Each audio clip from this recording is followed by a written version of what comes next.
Hey, how's it going? It's Ethan with HustlePaintball.com. Today I want to show you the Killjoy Industries X7 single trigger. Now this does have a roller bearing in it, so it's going to be pretty smooth, and this is the skeleton style. So let's begin by installing it. I want to remove this push pin and this and pull off the grip frame. Now I've got the trigger frame taken completely off the gun. You don't have to pull off the bottom line, but I've done it just to make it a little bit easier. Let's go ahead and rotate the selector switch vertical and pull it out.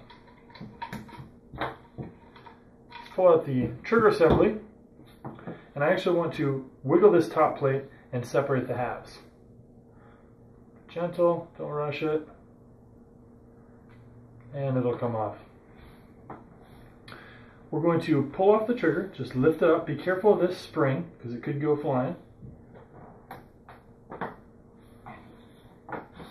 Now, let's take a look at the trigger side by side. We need to move this slider assembly over to the new trigger.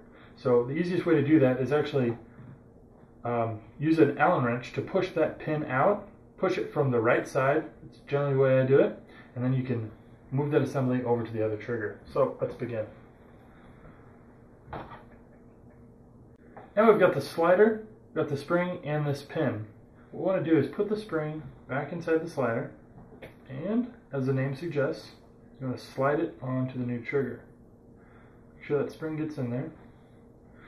You want to use your thumb, I'm trying to do it so you can see it, use your thumb to push that slider in and drop this pin in place. The tension of the spring will hold that in place. Make sure that it's all the way through, and the slider is even. Then we're going to put it back into the trigger frame assembly and reinstall it. I've got the trigger reinstalled. Now what we need to do is put back the spring and then replace this plate, drop it back on the trigger frame, and put the trigger frame back on the gun. So let's begin.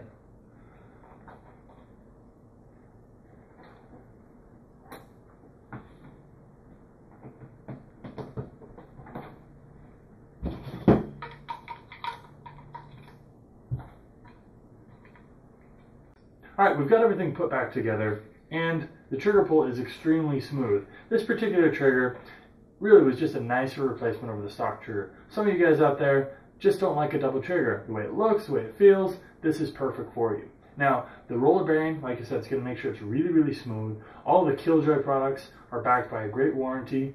Everything about it is really pretty slick. So if you're willing to shell out the coin for this, this is a great single trigger if you're looking for that best single trigger you can get for your Tippmann X7.